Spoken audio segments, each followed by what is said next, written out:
Alors nous allons, mesdames et messieurs, terminer le discours par cela avec qui nous devons commencer. Ceux qui nous ont accueillis ici pour que nous puissions avoir ce séminaire, parce que nous sommes ici dans l'école de la crème, vous le savez tous. Les dirigeants du monde viennent d'ici. Je ne viens pas d'ici, mais c'est les dirigeants du monde, alhamdulillah. Donc voilà, comme que je suis là, ça va. ESP est connu pour l'excellence. ESP, mesdames et messieurs, est connu pour la performance. ESP est connu parce que les étudiants qui y viennent savent que ce n'est pas comme les autres écoles. Même les exos, ce n'est pas comme les autres exos. C'est comme si tu apprenais chinois et que les autres apprenaient anglais. Mais c'est pour montrer l'efficacité et l'efficience des professeurs qui sont à ESP. Je vous demande bien d'applaudir les professeurs d'ESP, de l'Institut supérieur polytechnique, et les étudiants qui y sont. Et surtout, mesdames et messieurs, les étudiants qui y sont. Je sais, vous souffrez. On nous l'a dit. Mais vous souffrez en bien, c'est un mal nécessaire. Car qui aime bien, châtie bien, mesdames et messieurs. Alors, en tout cas, remerciez-le de notre part. Et avant d'entamer la conférence, on m'a demandé de remercier les professeurs, M. Ngom et M. Talib Yefal. Parce qu'on nous dit dans les hadiths, le meilleur d'entre vous est celui qui apprend, et pas le Coran seulement, qui apprend tout en général et partage. On dit dans les versets publics, à que celui qui partage son savoir. Et mesdames et messieurs, il n'y a pas plus grands hommes que ces gens-là. Applaudissez-les s'il vous plaît. Nous vous remercions, nous vous aimons. Si les conférenciers sont là pour le thème, nous allons les écouter. Nous allons noter, nous allons apprendre. Que les comptables comme moi prennent leur stylo et leur feuille, car ça va être chaud, ça va être bien détaillé. Nous allons parler sur une nouvelle technologie de l'information et de la communication, mesdames et messieurs, avec différents professeurs. Monsieur Amar Ndoye, titulaire d'un DIA, enseignant, formateur s'il est là. Monsieur Amar Ndoye, sur vos applaudissements bien sûr. Monsieur Amar Ndoye, applaudissez la classe s'il vous plaît, applaudissez la classe. Après lui, nous allons pour conférencier Monsieur Abdourahim Gueye, chef comptable à Séoul Pêche. Monsieur Abdourahim Gueye est là bien sûr, on l'applaudit. Je ne lâche pas comme ça. Serge, il faut descendre. Ils sont en train de partir. Il faut descendre. On les applaudit et on les remercie, Monsieur Soumaré. Merci pour la classe, merci pour la sieste. Monsieur Alim Sarr, merci pour l'expérience. Voilà.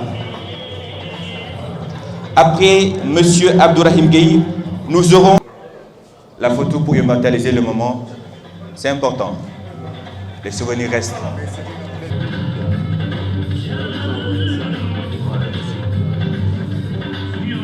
Monsieur Ndoye, notre cher formateur, qui était chargé de faire la synthèse de tous les textes qu'on lui avait remis, n'est-ce pas?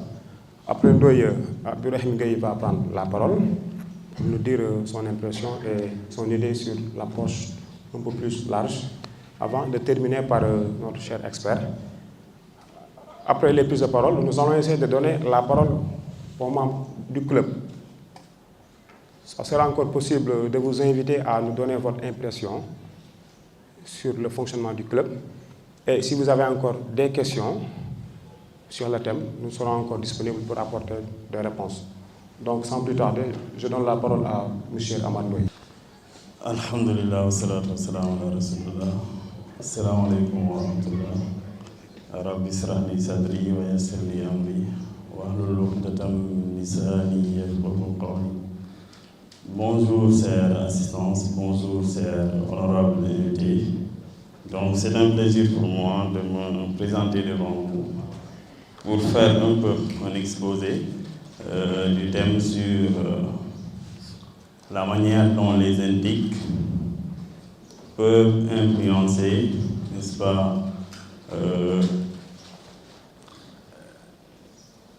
le secteur informel vers la formalisation, mais également l'apport qu'elles peuvent, n'est-ce pas, apporter à la fiscalité, mais aussi pour les dirigeants d'entreprise, les tiers qui veulent une information fiable.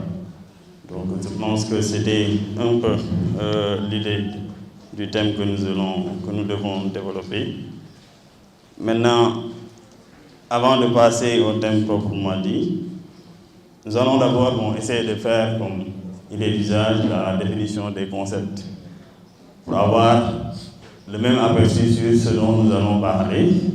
Il s'agit ici de parler des NTIC, du secteur informel, de l'information financière, n'est-ce pas? Donc, les NTIC ici, comment on peut les définir ici? Donc, ce qu'il faut savoir, c'est que les NTIC mettent l'accent sur les rapports entre les humains que nous sommes et les machines. Donc, c'est ça, en fait, l'objet des NTIC. Elle renvoie aux techniques et domaines très évolutifs qui permettent de rendre plus accessibles les rapports entre les humains et les machines. Donc, elles peuvent avoir un sens large, mais également un sens étroit. Et nous l'abordons dans le sens étroit. C'est-à-dire, quand on parle d'éthique ici, il faut entendre par là les nouvelles techniques de l'information et de la communication, qui se trouve être toutes les innovations en termes de recueil, de traitement, de transport et de stockage de l'information par le biais du numérique et des nouveaux supports de télécommunication. Ici, quand on parle des nouveaux supports de télécommunication, il faut comprendre par là, on parle des satellites, on parle des câbles, de la fibre optique, mais également des techniques sans fil, comme le Bluetooth. Elles ont un impact sur quasiment tous les domaines de la vie et ont révolutionné les modes de vie des personnes, aussi bien physiques que morales. Sur le plan économique, leur impact est considérable. Elles mettent le savoir et la connaissance au cœur de la compétitivité des entreprises, notamment celles des économies développées et émergentes, qu'elles soient formelles ou bien non formelles. Maintenant, pour le secteur informel, il est souvent défini comme un ensemble d'unités produisant des biens et des services en vue principalement de créer des emplois et des revenus pour les personnes concernées.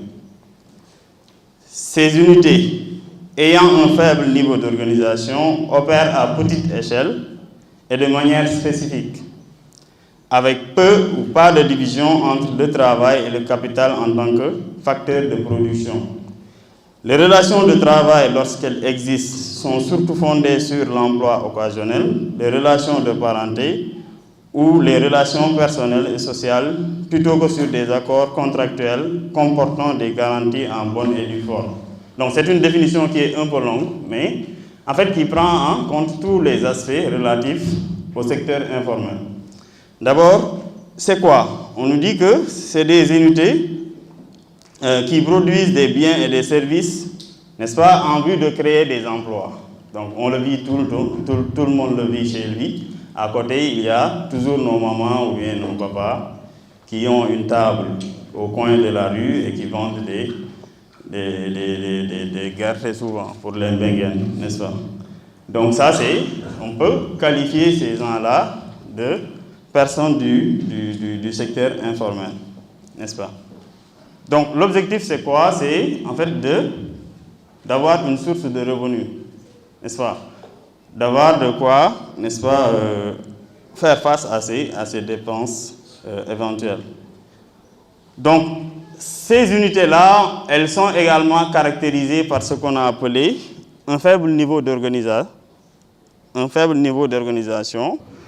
Aussi, il n'y a pas de distinction entre ce qu'on appelle le travail proprement dit et le capital, n'est-ce pas, en tant que facteur de production. Donc, nous savons tous que l'entreprise, c'est quoi? C'est une combinaison de ressources qui, à la fin, offre un service ou bien un produit, n'est-ce pas? De manière générale, ça on appelle un produit et qui est destiné au marché. Donc là, les différents capitaux ou facteurs de production, c'est nécessairement les ressources humaines, mais également le capital. Là également, la définition revient sur l'aspect contractuel. C'est-à-dire qu'est-ce qui unit ces gens-là qui travaillent ensemble. Donc là, on nous dit que ces relations-là sont fondées spécifiquement sur l'emploi occasionnel ou bien des liens de parenté. C'est ce que nous voyons souvent ici. Donc malgré tout ce qu'on a dit sur le secteur informel et les limites qu'on voit, il est sorti d'un rapport de l'OCDE. L'OCDE, c'est l'Organisation de la coopération pour le développement économique. Le rapport date de 2008 et ce rapport nous renseigne qu'au Sénégal, le secteur informel a participé à 51,5% sur la production de richesse. C'est-à-dire quand on prend le PIB du pays à cette époque-là, en 2008, n'est-ce pas, l'apport du secteur informel était de 51%, donc plus de la moitié du PIB du pays. C'est dire donc l'importance, n'est-ce pas, de ce secteur-là s'il est bien accompagné. C'est ce qui nous amène à ce qu'on veut prôner pour l'État, à ce que ce secteur-là soit accompagné. Et c'est ça même l'objet de la création du club des comptables. C'est ça même l'objet qui nous pousse en fait à essayer d'avoir un partenariat avec l'ONECA, mais également avec la DGID. Parce qu'on peut accompagner, on peut apporter notre touche pour aider l'État, n'est-ce pas, à bien accompagner ce secteur informel-là afin d'en tirer du bénéfice. Et sur ce, donc pour les politiques publiques, n'est-ce pas, donc il y a d'abord un travail de conscientisation. Donc l'État doit être conscient de l'apport que, n'est-ce pas, le secteur informel peut amener pour le pays, n'est-ce pas? En termes, ce qu'on appelle d'emploi, mais également en termes de prélèvement fiscal. Bon, parce qu'on parle de l'État, souvent, les principales ressources de l'État, on sait que c'est les prélèvements fiscaux, n'est-ce pas? Donc ici, le secteur informel peut, à travers l'accompagnement qu'il peut avoir du numérique, n'est-ce pas, aider l'État à avoir plus de prélèvements fiscaux. Notamment, l'État doit veiller à faciliter l'organisation du crédit, n'est-ce pas, pour ce secteur informel-là, qui va leur permettre de mobiliser plus de ressources financières et très facilement à un coût qui n'est pas très élevé. Donc ça, c'est des mesures que l'État pourrait faire pour accompagner ce secteur informel-là. Il y a également l'impact que ça peut avoir sur la fiscalité locale. Donc nous savons tous que le Sénégal actuellement, avec la décentralisation, on est à l'acte 3 de la décentralisation, et on a donné une autonomie à ce qu'on appelle les collectivités territoriales. Donc ça peut être une forte ressource de financement pour les collectivités, les communes, n'est-ce pas, ou bien les départements.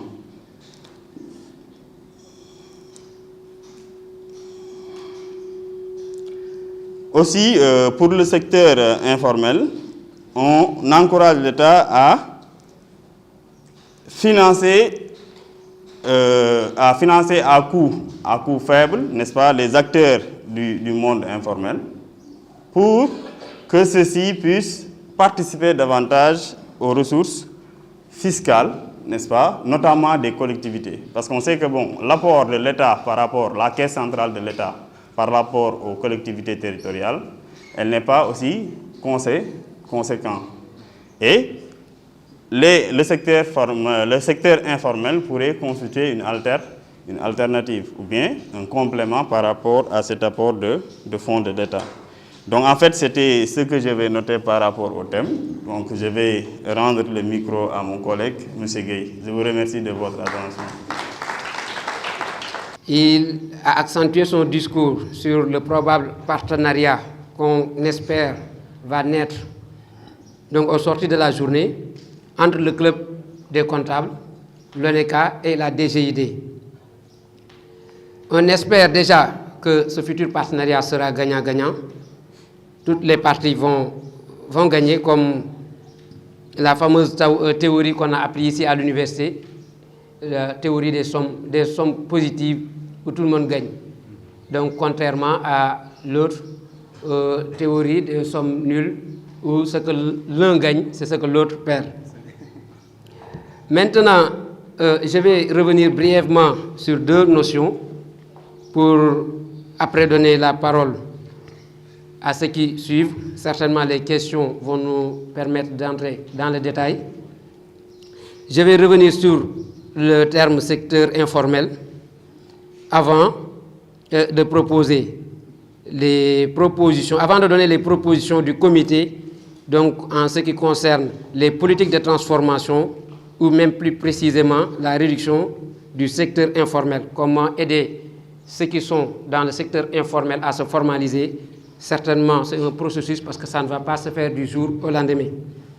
Qu'est-ce que c'est que le secteur informel? Mon ami Ndoye est venu sur ça, mais je vais peut-être un peu appesantir.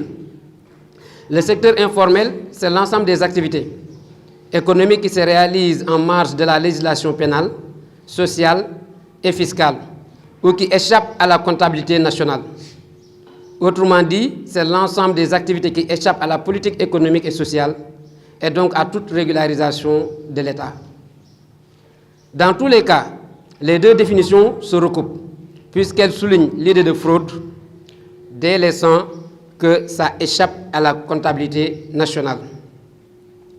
Paradoxalement, le secteur, ou ce secteur censé se soustraire au contrôle de l'État, fonctionne allègrement au vu et au su de tous. C'est par complaisance ou par ambiguïté de l'État, ça je ne saurais répondre, mais des trois secteurs connus, primaire, secondaire comme tertiaire, dans quelle catégorie classer l'informel? C'est une question qu'on se pose. Dans quelle catégorie classer le secteur informel de ces trois secteurs? Et pourquoi cette question? Parce que ce secteur informel, on le trouve représenté dans tous ces trois secteurs. On y trouve des banques traditionnelles, ce que les dames appellent tontines et qu'elles gèrent très bien. On y trouve des ateliers de réparation, de médecine de proximité et tout s'y côtoie. Certains économistes éprouvent même une gêne à appliquer la notion de secteur, entre guillemets, à celui dit informel, car ce secteur joue un rôle d'adoption des migrants et un rôle d'accueil des agents économiques, exclus du secteur officiel. Dans une zone tampon entre le secteur traditionnel rural, le monde rural où le troc est roi, et le secteur moderne. La fin du troc a sassé les populations rurales vers le secteur informel, faute d'être captées par la fonction publique. Et là, comme on le sait, la fonction publique ne peut pas donner de l'emploi à tout le monde. Alors, le secteur dit informel a pris sa place et fonctionne depuis. Le secteur informel joue un rôle tampon, un rôle d'adoption des migrants et d'accueil des agences économiques exclues du secteur informel. C'est une zone tampon entre le secteur traditionnel, mais à la fin du troc, a sassé la population rurale vers les secteurs informels.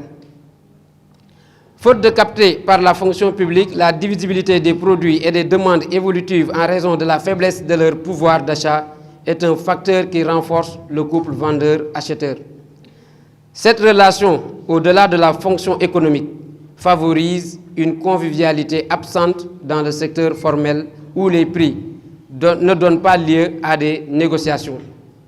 Bref, il y a un dédoublement du secteur formel en secteur informel où chaque activité dite en règle a une réplique. Chaque activité dite en règle dans le secteur formel a une réplique dans le secteur dit informel. Tout se passe comme si l'économie du pays affiche deux faces, l'informel et le formel. Sont donc intimement liés et ne serait-ce que par la monnaie dont ils font usage commun. Cependant, tout le monde gagne à organiser ce secteur dit informel, à l'encadrer et à le pousser petit à petit vers la formalisation. C'est ce que d'ailleurs, je ne sais pas si le représentant de la DGID est toujours dans la salle, ce que d'ailleurs la DGID a compris en lançant le programme YATAL, qui vise à élargir l'assiette fiscale. pour permettre à l'État de faire face à ces charges sans lesquelles aucune activité ne pourra prospérer, avait déclaré Dr Abdoulaye Ning de la DGID, chef de bureau stratégie et modernisation. C'était en décembre 2021.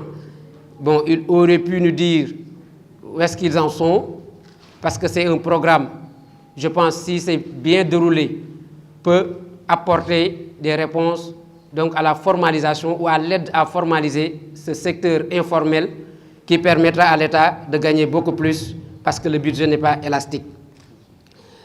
Nous allons proposer, nous, du comité scientifique, proposer des politiques de transformation, ou bien plus précisément, comme j'ai dit tout à l'heure, comment réduire ce secteur informel en poussant les gens à se formaliser petit à petit. L'accroissement de la taille du secteur informel au Sénégal pose problème à la capacité de l'État à disposer de recettes fiscales. Ces recettes fiscales sont nécessaires pour répondre aux énormes défis de développement, en dépit des stratégies de politique publique mises en œuvre jusqu'à aujourd'hui. La taille du secteur informel continue d'augmenter. Il est donc grand temps d'adopter de nouvelles stratégies qui s'attaquent aux causes plutôt qu'aux conséquences de ce phénomène. De façon générale, le secteur informel regroupe l'ensemble des activités économiques qui échappent à l'administration fiscale. Elles sont différentes des activités de contrebande qui exercent en dehors du cadre légal, comme le trafic de stupéfiants. Avec plus de 50% du PIB, selon des estimations, le principal enjeu du secteur informel au Sénégal réside dans le manque à gagner qu'il crée pour les recettes fiscales de l'État. Ce manque à gagner entrave la capacité de l'État à mettre en place des politiques publiques destinées à organiser la migration vers ce secteur formel. Ainsi, le secteur informel semble entretenir ses conditions d'existence. Face à ce cercle vicieux, la question qu'on se pose est de savoir s'il faut l'éradiquer. Et si oui, comment l'éradiquer? Quoique la question soit souvent éclipsée par la multitude d'urgences sociales et économiques de divers ordres, il n'en demeure pas moins qu'elle ressurgit chaque fois qu'il est question de recettes fiscales, de l'organisation économique du marché ou de la promotion des politiques de protection sociale. Dans les pays en développement, ainsi la plupart des pays africains, notamment le Sénégal, envisagent sérieusement des politiques appropriées pour réduire le poids du secteur informel dans l'économie. Principalement, nous, comité scientifique, nous proposons deux solutions. D'une part, octroyer une part importante des marchés à nos secteurs artisanaux, agricoles et manufacturiers. Ces parts de marché ne seront pas données comme cadeau. On va les exiger comme on exige les entreprises qui sont déjà formelles, au moins un quitus fiscal qui leur permettra d'avoir un INEA, risque de commerce et tout ce qui s'ensuit. D'autre part, partant du fait que les travailleurs du secteur informel font preuve d'esprit d'entrepreneuriat face aux défaillances du secteur formel, certains pays privilégient la mise en place de politiques d'accompagnement, comme l'a dit tout à l'heure mon collègue Ndoye. Ces politiques d'accompagnement, on peut en citer le microcrédit, on peut également en citer microassurance pour promouvoir la productivité du secteur et assurer les conditions de travail décentes aux travailleurs. Ces politiques sont notamment soutenues par la plupart des institutions internationales œuvrant dans le domaine du développement. En définitive, le secteur informel constitue un enjeu de développement majeur pour les pays en voie de développement, particulièrement le Sénégal. Face à l'accroissement de sa taille, il est grand temps qu'une nouvelle approche soit adoptée. Celle-ci doit se départir à la fois de répression des travailleurs du secteur et de l'assistance qui leur est accordée pour qu'ils se focalisent sur les stratégies de création d'emplois et de formation professionnelle. La mise en œuvre de telles stratégies conduira au rétrécissement du secteur sans qu'aucune politique ciblée ne soit nécessaire. Il y va de la capacité de l'État à disposer de ressources fiscales suffisantes pour répondre aux énormes défis de développement qui se posent. Merci à votre aimable attention. Nous pensons que les questions nous permettront de mieux entrer dans les détails. Merci beaucoup. M. Ndiaye, à vous la parole. C'est un honneur et un plaisir pour moi d'être ici devant vous pour participer à ce panel. Je m'appelle Alioune Badara Camara. Je suis expert comptable inscrit à l'ONECA du Sénégal et à l'Ordre de Paris. Donc c'est un grand honneur et un plaisir de participer à cet événement avec un thème tout aussi intéressant. Depuis tout à l'heure, je suis dans la salle, mais je n'ai pas senti, sauf erreur de ma part, un rappel sur le cursus de formation de l'expert comptable. Ce qui est important, je pense que ça peut intéresser les plus jeunes de la salle ou un peu plus expérimentés qui ne s'y connaissent pas. Et après, directement faire la jonction avec le sujet. Parce qu'il est important, on parle d'experts comptables, on parle de comptables, on parle de secteur informel, on parle de banques, du fisc et d'autres partenaires qui tous sont obligés de travailler ensemble pour atteindre un certain nombre de résultats. Donc l'expert comptable, c'est d'abord un professionnel qui est censé accompagner des entrepreneurs et des entreprises à aller se développer. Donc c'est quelqu'un qui vient créer de la valeur ajoutée. Et j'aime bien cette notion de valeur ajoutée parce que ces dernières décennies, on nous a trop présentés comme des agents du fisc, des auxiliaires, qui sont là pour collecter des impôts, alors que l'expert comptable, avant d'assurer cette mission de service public, il est d'abord là pour accompagner l'entrepreneur. Parce que l'entrepreneur, il fait du business. S'il investit 1000, il s'attend à avoir 1500. 1000 plus X. Ce X, c'est son rendement. Donc, il est important, dans nos définitions, dans nos échanges, qu'on puisse toujours mettre en avant quel est l'intérêt de l'entrepreneur qui fait ce business. Très souvent, je pense qu'on rate le coche souvent parce qu'on est sur des définitions un peu, j'aimerais pas dire théoriques, assez livresques, qui nous éloignent du secteur informel. Parce que si vous avez aujourd'hui une entreprise dûment formalisée, qui a son INEA, son code d'identification fiscale, mais qui n'a pas encore fait sa déclaration d'existence, qui ne déclare pas du tout, il est encore dans l'informel. Encore. On peut aller encore plus loin. Donc c'est important, avant de rentrer dans le vif du sujet, de rappeler le cursus de formation du comptable d'abord, de l'expert comptable. Donc l'expert comptable, comme l'ont rappelé mes prédécesseurs, c'est un professionnel qui est formé sur une période de 8 ans après son baccalauréat. Donc après le bac, il y a 2 cursus essentiellement qui permettent d'accéder à cette profession. Donc il y a la voie qui a été mise en place au sein de l'UOMOA, c'est le parcours d'ECOGEF, d'ESCOGEF. Donc d'ECOGEF pour 3 ans, niveau licence, d'ESCOGEF pour 2 ans de plus, d'ESCOGEF 1 et d'ESCOGEF 2, qui vient en guise de révolution parce que c'est tout à fait récent. Il faut rappeler pendant longtemps, on n'avait pas de diplôme d'expertise comptable. Les gens étaient obligés d'aller à l'étranger pour se former, ou bien voilà, avec des conséquences, parce que quand la personne n'a pas étudié le droit local, pour son intégration, c'est un peu plus difficile. Donc, il y a le DESCOGEF. Quand la personne réussit son DESCOGEF, qui est un examen avec 10 unités d'enseignement, il va aller en cabinet d'expertise comptable pour faire un stage de 3 ans. Donc, c'est un stage, on l'appelle à tort, hein, stage d'expertise comptable, mais en réalité, c'est pas...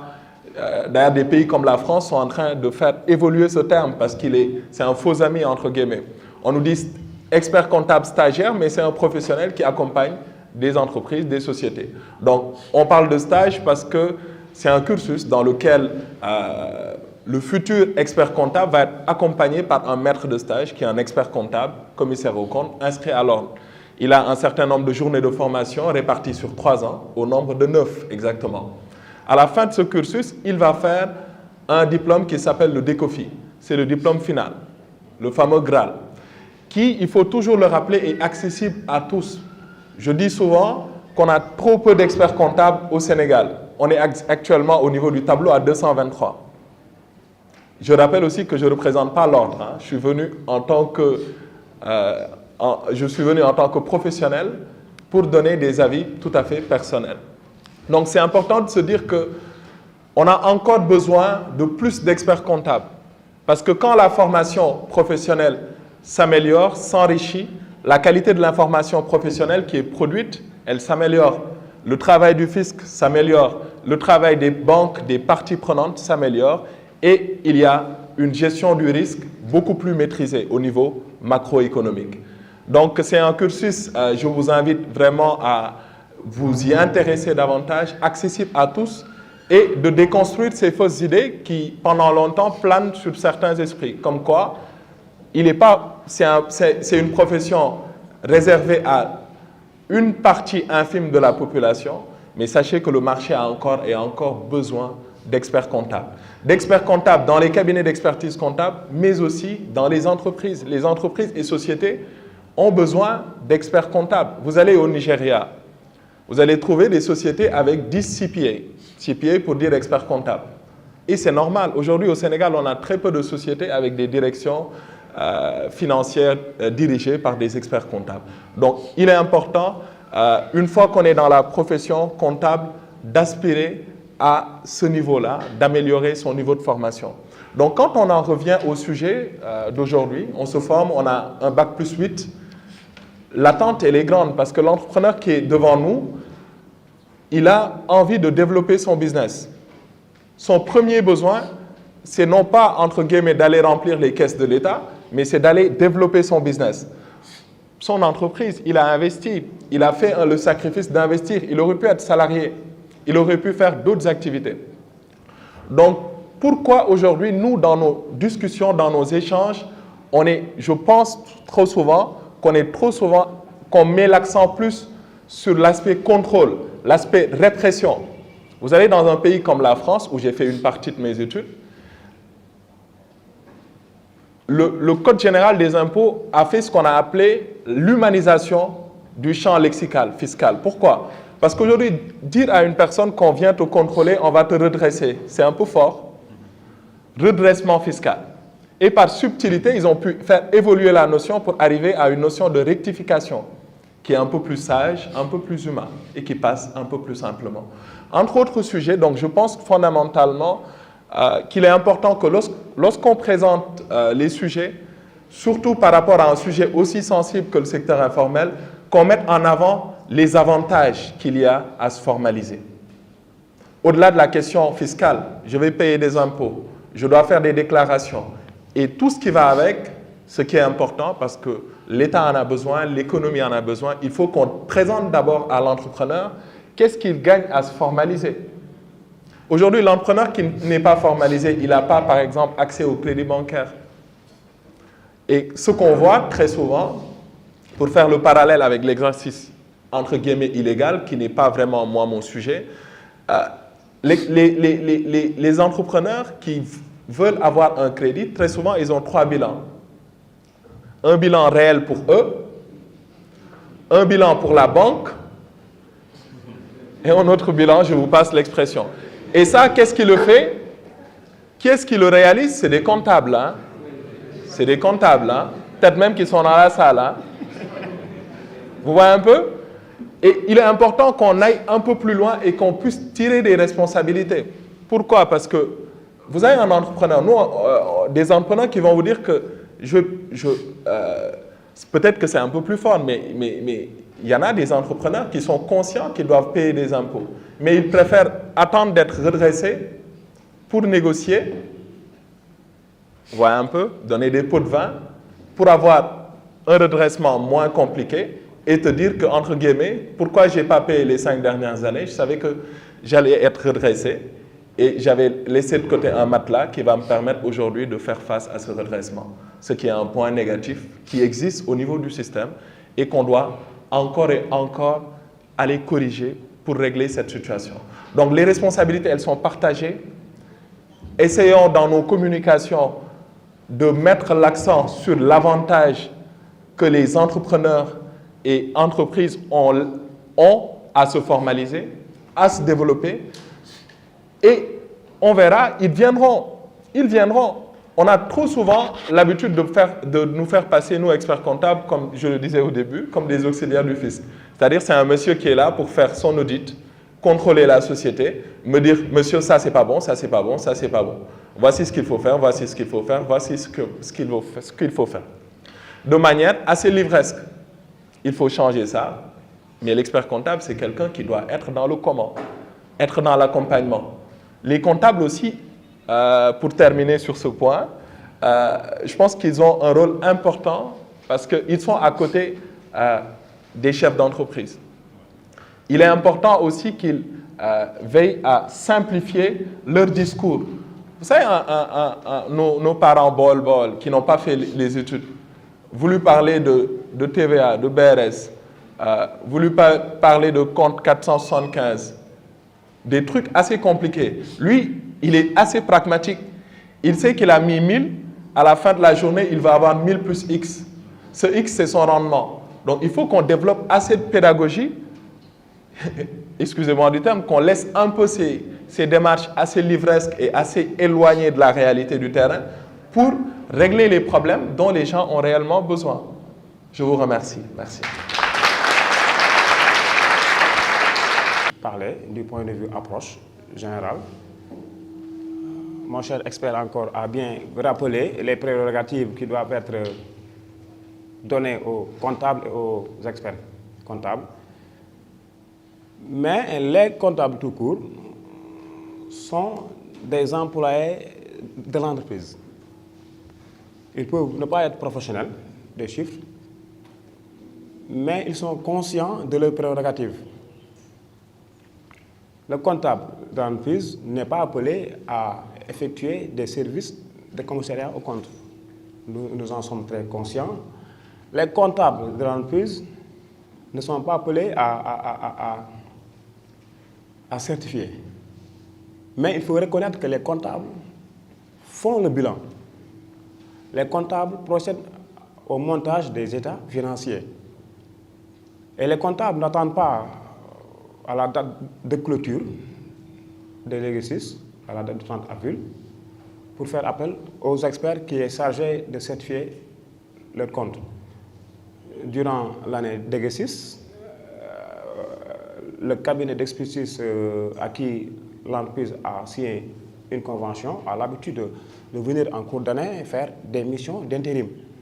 Ça, ce sont des précisions que je voudrais rappeler aux experts. Mais comme disent les Wolofs, ngeen dalal seen xel. Ñun les comptables xam nañ lañ leen war a def ak lan lañu warul a def. Donc sans plus tarder, je pense qu'on peut demander à ceux qui sont intéressés de donner leurs imprévus, leurs impressions sur le thème et surtout recueillir les membres du club qui sont dans le groupe WhatsApp. Il y a certains qui ont décroché leur premier emploi grâce au club, n'est-ce pas? Donc sans plus tarder, je pense qu'on peut ouvrir une liste et demander ceux qui veulent intervenir. Merci.